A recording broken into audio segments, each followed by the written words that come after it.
This is Real News Media TV, coverage you can trust. Please like, share, subscribe, and hit the notification bell. Select all for daily news updates. Nurse migration affecting Cornwall Regional and other hospitals. The migration of experienced nurses is posing a challenge to healthcare delivery at the Cornwall Regional Hospital in St. James. This was disclosed by Dr. Delroy Frey, clinical coordinator at the Western Regional Health Authority. His comment comes amid news that Jamaica's public health system will lose more workers following a recruitment exercise by Britain's National Health Service. The NHS says staff shortages in the UK will ease in the coming months following the hiring of hundreds of midwives from overseas, including Jamaica. One of the main aspects of our staff inside is from the nursing side. And most of our experienced, well-trained nurses, in fact, over the past probably 2 to 3 months, we lost 12 of our senior nurses. And you can employ newly graduates, but you can understand it requires time to get them up to a level where they can function as quickly as the senior one. And you can just imagine how my matron and deputy matron has to juggle on a daily basis in order to supply the expertise that is needed when it's needed. Errol Green, Regional Director of the Southeast Regional Health Authority, has agreed that there is need for specialist nurses to fill vacancies. He said the nurse migration is putting a strain on hospitals managed by the authority. Because they are recruited, and even those who the government would have paid for them to be trained, there are instances, I'm told now, where the recruiters are happy to pay the bond so that they can be released to migrate. There's a great demand for Jamaican nurses, and it is causing a strain. Ministry of Health is looking, we're getting nurses out of Cuba, they're looking at Nigeria, India, and other places. But yes, we do have a shortage of skilled nurses in our region. Supermarket owner hospitalized after being stabbed by robber. The owner of a supermarket in Lucy, Hanover, has been hospitalized after he was stabbed multiple times during an attempted robbery on Monday morning. The incident happened about 11:30. The would-be robber was taken into custody by the police. It's reported that the man went to the supermarket and tried to leave with several items. He was approached by the owner and an argument developed. The man reportedly used a knife to stab the owner. In the Klansman gang trial, alleged leader ordered a member to carry out hit, witness testifies. The self-confessed gangster turned prosecution witness today testified that alleged gang leader Andre Blackman Bryan had ordered a member of the gang to carry out an execution because he did not trust him.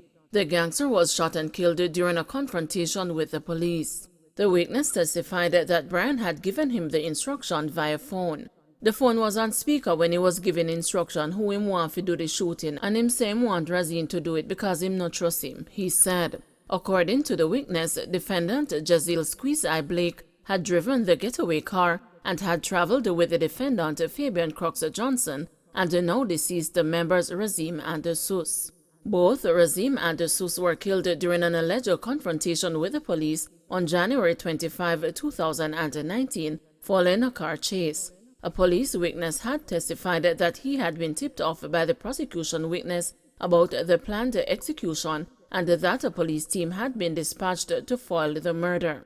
According to the witness, he and the defendant, Stephanie Christie, had traveled to Spanish Town in St. Catherine and had parked nearby an area called Borderline where the shooting was to be done. Christie was heard in the recording saying, "Wagwan, dem a run." The witness, when asked what Christie was talking about, explained that she made the remark after they heard gunshots. He also explained that from where they were parked, they could see the car that their alleged cronies were using to do the shooting. However, the witness did not say whether the target was killed, as his evidence in relation to that incident was aborted after Chief Justice Brian Sykes questioned its relevance, given that the incident is not on the indictment. The prosecution, however, explained that the recording was being played to establish the credibility of the prosecution and the police witnesses whose voices were also heard in the recording. During the playing of another recording, Sykes again interjected and inquired about its relevance and duration, while underscoring that he is not pleased with the way in which the evidence has been marshaled. For future trials, this will not be happening. The evidence has to be more detailed so that the tribunal can know what is connected to what. With no clear direction, the volume of evidence being presented consumes a lot of time, he said. The prosecutor, however, explained that the recording connects to a double murder and arson incident on the indictment. This very general opening is not happening again. This is my solemn promise, said Sykes. Stop using soldiers in routine crime fighting, says the JFJ. Human rights advocacy group Jamaicans for Justice is calling for the government to reconsider using soldiers in routine crime fighting. JFJ Executive Director Michael Jackson believes that the parliamentary approach has led to human rights abuses. Her comment comes amid the circulation of videos showing soldiers in altercations with residents of Denhamtown, Kingston, which is under a zone of special operations.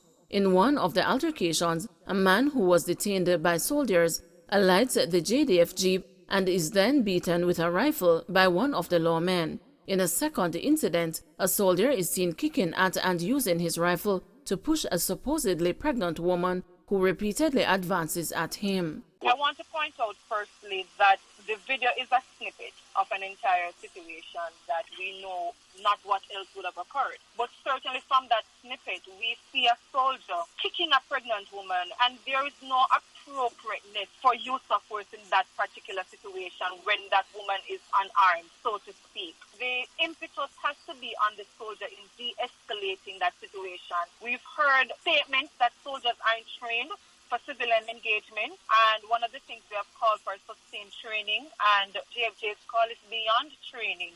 We're calling for that in the immediate, but we are not certain that the usage or utilization of soldiers in routine crime fighting strategy is the way to go. On Friday, Prime Minister Andrew Holness said instructions have been issued to the heads of the Jamaica Defense Force and the Jamaica Constabulary Force to ensure that their members respect human rights in communities where zones of special operations have been declared. Speaking at the handing over of a social housing unit in Augustown, St. Andrew on Friday, Mr. Holness insisted that the government will never in any way empower our security forces to abuse our citizens. Businessman challenging seizure of firearm license. Businessman Dwayne Reed, whose firearm was seized by the Firearm Licensing Authority based on a complaint made by his former girlfriend, has been granted leave to appeal against the Supreme Court ruling. Reed had applied for leave to go to the Judicial Review Court, but a Supreme Court judge refused the application. He applied for leave from the Court of Appeal last week, and the application was granted. He is seeking a declaration that the Firearms Act does not permit the FLA to seize his firearm pending the determination of an investigation. He is seeking a declaration that the seizure of the firearm is illegal. He is asking the court to grant an order quashing the decision to seize the firearm. The businessman said in an affidavit that the firearm was seized in December 2020 when he went to renew his license. He said he was told that a complaint was made by a woman from New York alleging that he was a gunman who impersonates the police and that he was also a scammer. He related that he met the woman in New York in 2019, and within 2 months she was insisting that they should get married. According to Reed, he subsequently discovered that she had a drug and alcohol problem and ended the relationship. Reed said he told the FLA investigator that the woman was upset with him because he rejected the marriage offer and she was harassing him ever since. He said he also gave a statement to the FLA.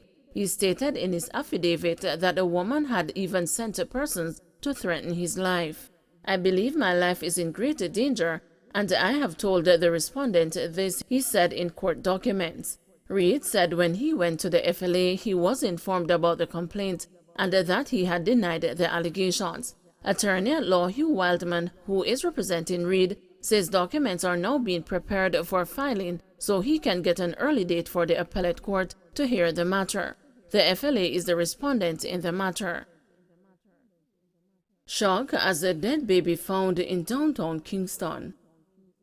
Shock and disbelief gripped the residents of downtown Kingston on Monday, following the discovery of the remains of a newborn boy on Temple Lane in the district. The body was discovered after dogs bit open a bag.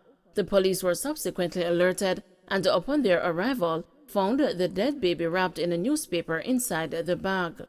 Police suspect that the body was dumped at the location on Sunday, which was celebrated as Mother's Day. As the scene was being processed, onlookers expressed the shock at the discovery, some of them visibly disturbed. "Jesus," one woman yelled. "Have mercy, God, have mercy." Dorothy, a vendor who plies her trade near where the body was discovered, said she thought it was a joke when informed by a taxi driver that there was a dead baby in a bag. "God know me think a joke him a make. Me never believe him," said Dorothy, who also theorized that the baby was dumped overnight. "Me come here after 5 in the morning and me see the bag. Is in the night the person put it there," she added. In the meantime, social media was flooded with reactions to the news. "Look how much people would want that baby, dear God," entertainer Cecile said. State Minister Juliet Cuthbert Flint reacted with a crying emoji, while another person added, "This just hurt my heart." Investigators are still trying to determine the cause of death of the baby up to publication time. Don't forget to like, share, subscribe, and hit the notification bell. Select all for daily news updates.